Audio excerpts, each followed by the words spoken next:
Nous rappelons que nous sommes là encore dans notre émission habituelle et nous croyons que la parole de Dieu va visiter quelqu'un en ce moment. Nous allons parler sur un sujet très important, très stratégique et j'ai envie de dire existentiel. Vous savez, la plupart du temps, beaucoup de personnes parfois ne considèrent pas les réalités existentielles, mais il est important d'en parler parce que la Bible le fait. Et ceci t'amène à comprendre, à revoir, n'est-ce pas, la façon dont tu considères la vie. Et je crois que en ce moment, Dieu va visiter quelqu'un. Je voudrais que nous partagions en ce moment sur le thème intitulé « Où passeras-tu ton éternité ?» Je reprends « Où passeras-tu ton éternité ?» Nous allons ouvrir nos Bibles dans le livre de Matthieu chapitre 8 du verset 11 au verset 12. Je reprends Matthieu chapitre 8 du verset 11 au verset 12. Il est écrit « Or, je vous le déclare, plusieurs viendront de l'Orient et de l'Occident et seront à table avec Abraham, Isaac et Jacob dans le royaume des cieux.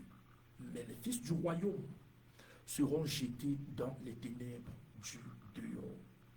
Or, où il y aura des pleurs et des grincements dedans. Les fils du dehors seront jetés dans les ténèbres où il y aura des pleurs et des grincements dedans. Vous savez, nous vivons dans un monde où les hommes pensent beaucoup à leur avenir terrestre, mais peu à leur destinée éternelle. Beaucoup de personnes, la plupart du temps, se retrouvent, n'est-ce pas, en train de préparer leur carrière, leurs projets, leur mariage, leurs investissements, mais négligent souvent la préparation de leur âme. Nous donnons la priorité aux choses terrestres, mais au contraire, nous négligeons les réalités célestes. Or, la Bible déclare, là où est ton trésor, c'est là que sera ton cœur. Il est très facile pour quelqu'un aujourd'hui de se donner, de s'investir totalement sur ses projets de la terre, mais de ne pas préparer son éternité. Or, Jésus nous enseigne ici une vérité précieuse. Après cette vie, il existe une éternité. Et cette éternité possède deux destinations. Le royaume des cieux et le royaume des ténèbres. Ou alors j'ai envie de dire le royaume des cieux et les ténèbres. La plupart du temps, les mots qui sont les plus utilisés sont le ciel et l'enfer. Dans ce passage, Jésus parle après avoir rencontré un centenier romain et avait manifesté une foi exceptionnelle. Ce centenier romain avait manifesté une foi exceptionnelle, une foi pratique, une foi spéciale. N'est-ce pas? Et maintenant, pendant que plusieurs juifs ou alors plusieurs juifs, n'est-ce pas, pourtant proches des choses de Dieu, rejetaient Jésus. Voilà un étranger qui crut en lui et il est venu là manifester une foi que Jésus prétend avoir dit, n'est-ce pas, que même en Israël, il n'a pas trouvé une aussi grande foi. C'est alors que Jésus, n'est-ce pas, parle de cela. Et lorsque Jésus-Christ parle de cela, il donne donc une déclaration importante. Et cette déclaration nous pousse à la question, ou alors à la question, où passeras-tu ton éternité? Il est important, n'est-ce pas, de répondre à ceci. Nous allons voir au travers de ceci trois choses importantes sur la question de l'éternité, ou alors trois choses importantes à partir de ce passage. La première des choses qu'il faudrait noter, c'est que l'éternité est une réalité inévitable.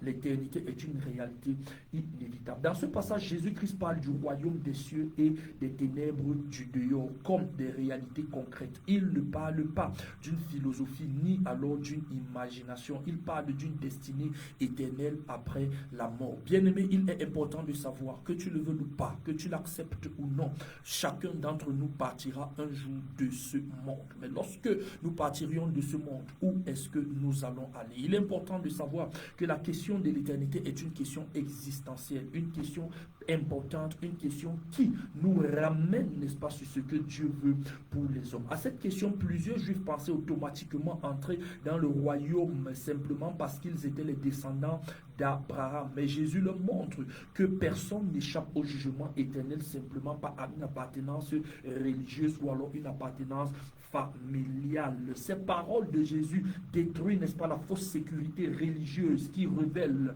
n'est-ce pas, que chaque homme devra rendre compte à Dieu, qui nous montre que chaque homme devra rendre compte à Dieu. La mort n'est pas une fin en soi. La mort, tout ne s'arrête pas au niveau de la mort. Même lorsqu'il faudrait ou alors remettre les pendules à l'heure, même lorsqu'il faudrait parler des réalités, n'est-ce pas, de notre siècle actuel.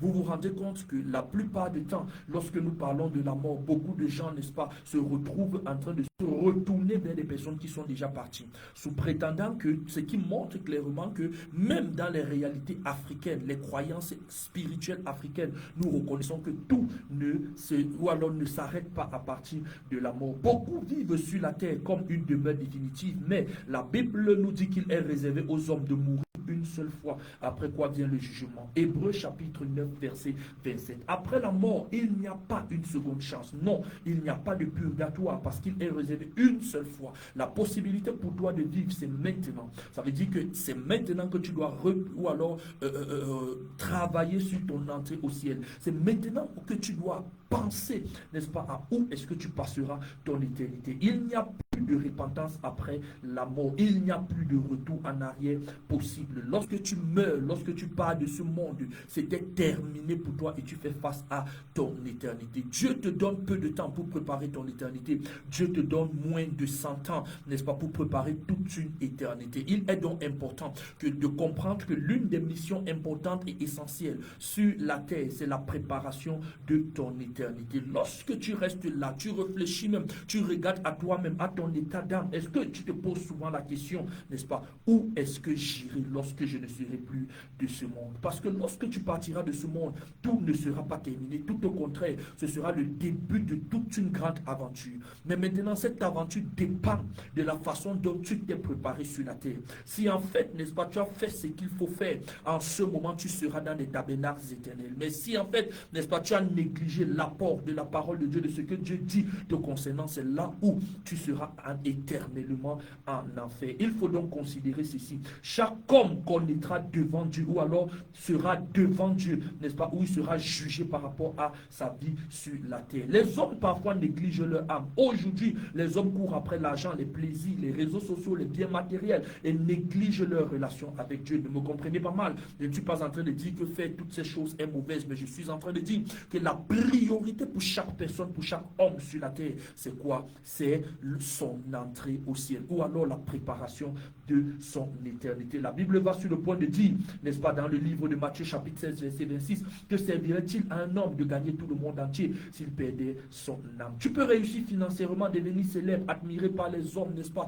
être une personne assez admiré, assez considéré, n'est-ce pas, mais malgré tout cela, être perdu éternellement. Il est bon, important, n'est-ce pas, de ne pas tomber dans cette tragédie, n'est-ce pas. La plus grande tragédie, ce n'est pas de mourir pauvre. La plus grande tragédie, ce n'est pas de mourir sans Dieu. Non, la mort peut surprendre n'importe qui. Ça peut être jeune, riche, vieux, n'est-ce pas, pauvre, de blanc, noir, peu importe de ton origine, n'est-ce pas, ou alors de ta classe sociale, peu importe la tribu dans laquelle tu es, n'est-ce pas, tu peux mourir. La plus grande tragédie, c'est de mourir sans s'être préparé pour l'éternité. Bien aimé, ici, il faudrait noter la deuxième des choses que nous allons partager, c'est que l'enfer est une séparation éternelle et terrible. Je reprends, l'enfer est une séparation éternelle et terrible. Vous voyez ici, Jésus-Christ nous dit, les fils du royaume seront jetés dans les ténèbres du dehors où il y aura des pleurs et des grincements dedans. Les fils du dehors seront jetés dans les ténèbres du dehors où il y aura des pleurs et des grincements dedans. Ces paroles étaient choquantes pour les Juifs à l'époque. Ils pensaient être automatiquement sauvés parce qu'ils connaissaient la loi et les traditions religieuses. C'était des personnes qui avaient étudié toute la loi, ils avaient étudié la Torah, ils connaissaient les prophéties, ils connaissaient les signes des manifestations des temps, ainsi de suite. Mais l'une des réalités, c'est qu'ils n'avaient pas considéré la première venue de Jésus. Au point où lorsque Jésus-Christ était venu, n'est-ce pas, tous étaient en train de tout au contraire s'opposer à la voie de salut que eux, ils étaient en train d'attendre pendant longtemps. Mais Jésus montre, n'est-ce pas, au travers de ceci, qu'on peut être proche de la religion, mais loin de Dieu. Les fils du royaume dont il était question, c'était des personnes à qui le royaume était destiné, qui étaient des Juifs. Souvenez-vous, la Bible nous dit dans le livre de Matthieu au chapitre 12, au chapitre 1, verset 12, à partir du verset 11, que Jésus-Christ est venu chez les siens et les siens l'ont rejeté. Mais à ceux qui l'ont accepté, il leur a donné le pouvoir de devenir enfants de Dieu. Ça veut dire, en ce moment, Jésus-Christ est venu chez les siens. Jésus-Christ s'est approché, n'est-ce pas, de certaines personnes. Jésus-Christ s'est approché de ses frères, de ses confrères. Et beaucoup de personnes se sont retrouvées en train de le rejeter. Et Jésus-Christ même, il pouvait dire, un prophète n'est pas apprécié dans sa propre patrie. C'est-à-dire, ses propres gens ont commencé à le rejeter. Beaucoup disaient, n'est-ce pas, le fils du charpentier? D'autres personnes, n'est-ce pas, le charpentier? Et Jésus dit, un prophète n'est pas considéré dans sa propre patrie. Ce qui nous montre clairement que les fils du royaume, des personnes à qui le royaume était destiné, des personnes à qui le royaume était prévu, des personnes, n'est-ce pas, que Dieu s'était réservé dans des plans éternels, n'est-ce pas, pour apporter une visitation spéciale, n'ont pas reconnu cela. Et la Bible dit, n'est-ce pas, que les fils du royaume seront jetés dans les ténèbres du dehors. Jésus-Christ parle des ténèbres du dehors, il parle des pleurs, il parle des grincements du dents. Dans d'autres passages, la Bible nous parle de la géhenne, la Bible nous parle du Hadès, c'est-à-dire du lieu de tourment, de l'enfer. Tout ceci, n'est-ce pas, donne une image de ce qui est à venir et ce qui devrait arriver au monde. Bien aimé, l'une des choses avec quoi il ne faudrait pas blaguer, c'est l'enfer. Et beaucoup de gens sont en train sur le chemin de l'enfer, même sans le savoir. Certains peuvent me demander, mais pasteur, qu'est-ce qu'il faut faire pour aller en enfer? Il ne faut rien faire. Aussi vrai que tu restes tel que tu es, que tu vis normalement, naturellement, que tu vis ton normal principe de vie, tu es destiné à l'enfer. Pourquoi? Parce que en fait, l'enfer se manifeste à partir des gens qui portent le péché. Or, naturellement, tu portes une nature pécheresse. Naturellement, n'est-ce pas, tu es fils du péché. Tu vis selon le péché parce que c'est ta nature. Tu manifestes l'effet de ta nature. Autrement dit, tu es condamné d'avance. Le pire en enfer, ce sera, n'est-ce pas, que tu auras peut-être écouté cette prédication. Je suis convaincu que beaucoup qui écoutent cette prédication aujourd'hui vont rejeter Jésus. Certaines personnes ne vont pas s'allier, ne vont pas se donner à Jésus. Certaines personnes vont dire que non, ça ne me concerne pas. D'autres personnes vont dire que non, j'ai encore le temps, je vais peut-être encore coucher avec cette jeune fille avec qui je suis en train d'avoir des rapports sexuels. D'autres personnes vont dire que non, le gars là, c'est lui qui me plaît, c'est avec lui que je dois encore aller. Je suis convaincu, ceci n'est pas ma volonté, je désire que toute personne qui m'écoute en ce moment puisse se donner à Jésus. Je désire voir, n'est-ce pas, plusieurs personnes encore se donner et s'abandonner à Dieu. Mais comme plusieurs personnes, en écoutant cette parole, d'autres vont dire que non, ça ce sont des fables que certaines sont en train de raconter. D'autres personnes vont commencer à dire, c'est un système, n'est-ce pas, que les Occidentaux sont venus avec pour nous descendre. Mais bien aimé, il faudrait noter qu'on ne change pas une vérité. Des prophéties qui ont été données il y a de cela 2000 ans sont en train de s'accomplir aujourd'hui. Ce qui nous montre la véracité de Dieu et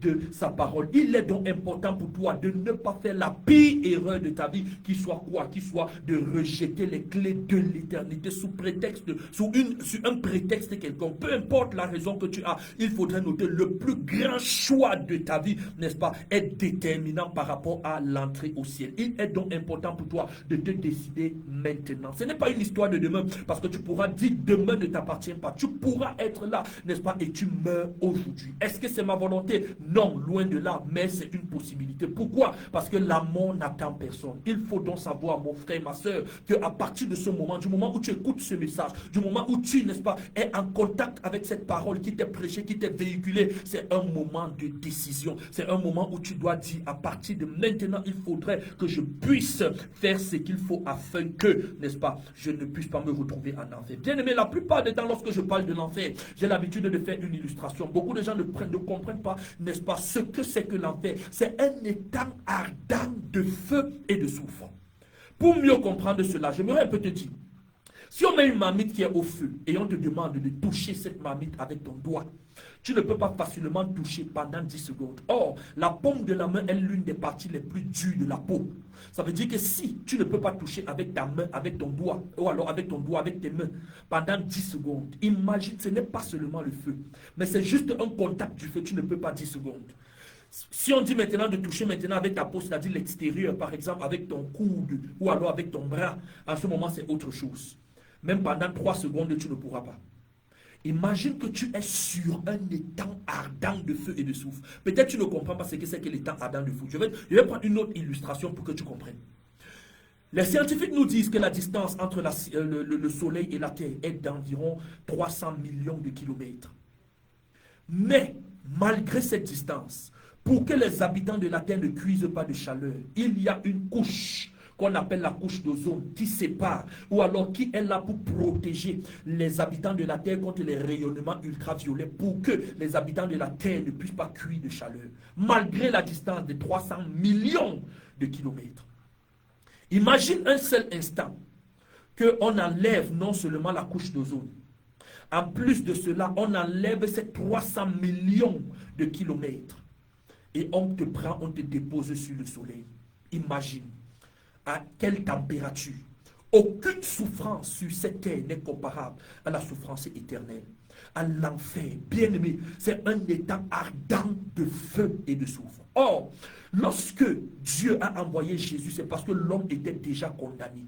L'homme était dans une condamnation afin que l'homme ne puisse pas se retrouver en cette situation. C'est la raison pour laquelle Jésus-Christ est venu. Afin de racheter les hommes, de sauver les hommes de leurs péchés. C'est pourquoi, bien-aimé, il ne faudrait pas que tu te retrouves là-bas. Certains disent, non, je vais me répartir plus tard, je suis encore jeune. Ou alors, Dieu est amour, il va comprendre. Non, ce n'est pas une histoire d'amour, c'est une histoire de justice. Parce qu'il faudrait noter que, aussi vrai que Dieu est amour, mais Dieu est aussi le juste juge. Et un juge n'utilise pas les sentiments, il applique la loi telle qu'elle est établie. Or, selon la loi, l'âme qui pêche est celle qui mourra. Or, la mort dont il est question, il s'agit de l'enfer. La Bible nous déclare que Dieu ne désire pas la mort de celui qui meurt, mais qu'il se répande et qu'il vive. Ça veut dire, pour que tu vives, tu dois te repentir. Personne ne connaît le jour de sa mort, ni l'heure de sa mort, l'heure du retour de Jésus, parce que l'une des deux conditions peut arriver, soit, n'est-ce pas, tu meurs, ou alors Jésus-Christ revient. Le diable aime endormir les hommes, n'est-ce pas, pendant qu'ils sont là, juste peut-être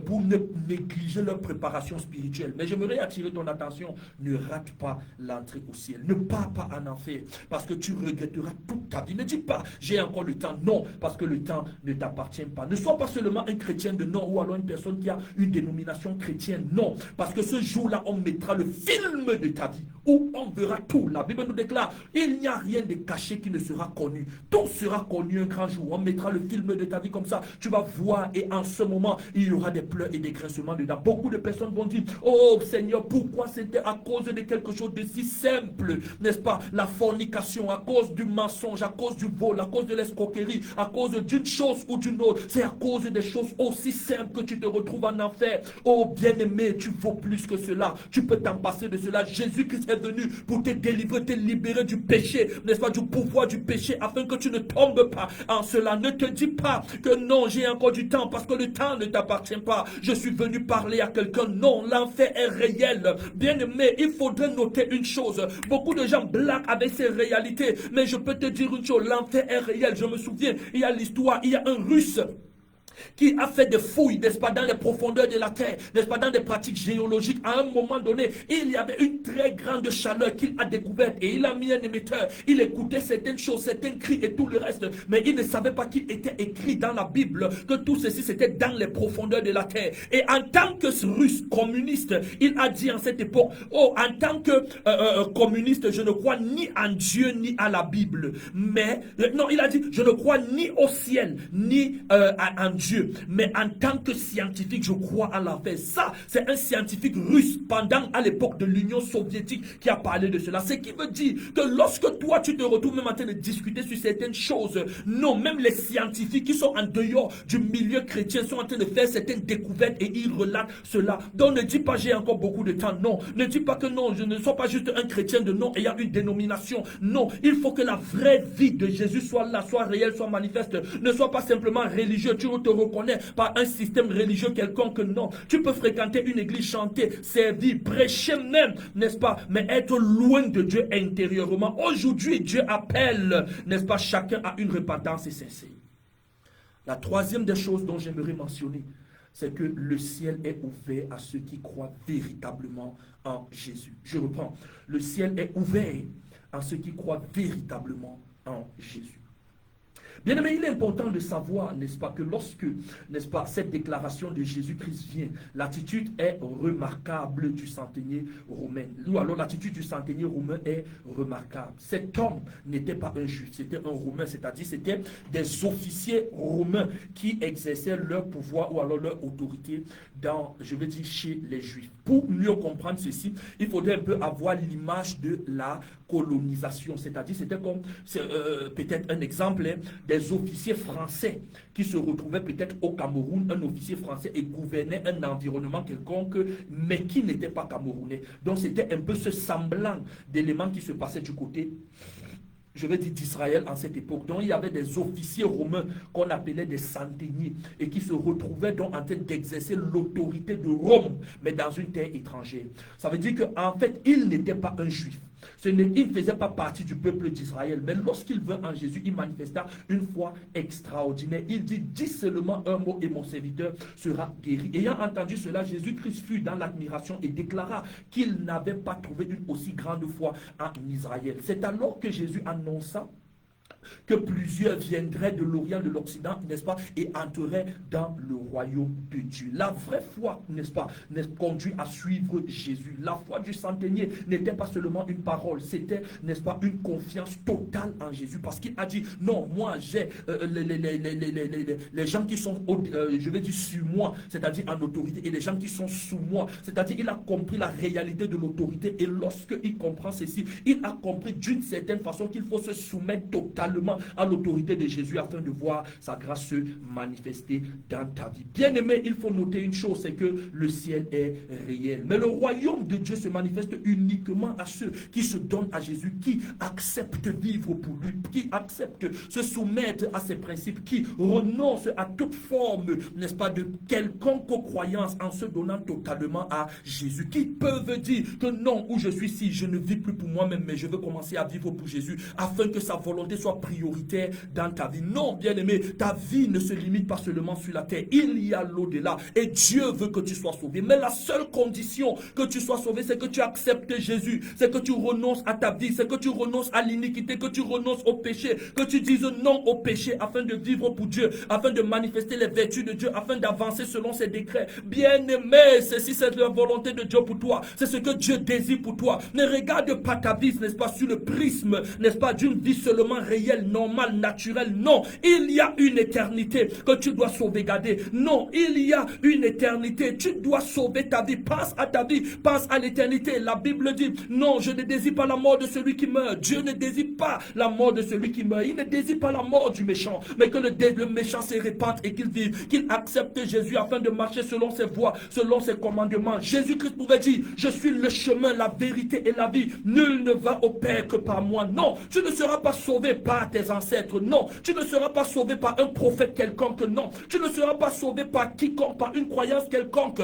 Peu importe les gens, les religions, les systèmes religieux dans le monde. La seule et l'unique personne qui peut te sauver, c'est Jésus. Et être sauvé par Jésus, ce n'est pas uniquement, n'est-ce pas, une émotion, ce n'est pas simplement une déclaration, c'est un changement de vie, un changement de système de vie, de dire à partir de maintenant je mets fin à l'ancienne vie à laquelle j'étais en train de vivre. Non, mais à partir de maintenant je vis pour Jésus. À partir de maintenant je veux avancer dans les voies de Dieu. À partir de maintenant je veux suivre Jésus. À partir de maintenant je me soumets totalement à sa vie, je me soumets à son autorité. Dieu veut te sauver afin que tu entres dans les tabernacles éternels. Oh, en ce moment plusieurs personnes, Dieu dira à plusieurs personnes, bon et fidèle serviteur, entre dans la joie de ton maître. Tu as été fidèle lorsque tu vivais sur la terre. Maintenant, il est temps que tu entres dans les tabernacles éternels. Oh, ce sera un moment de joie agréable. Ce sera un moment où plusieurs personnes vont se donner à Dieu.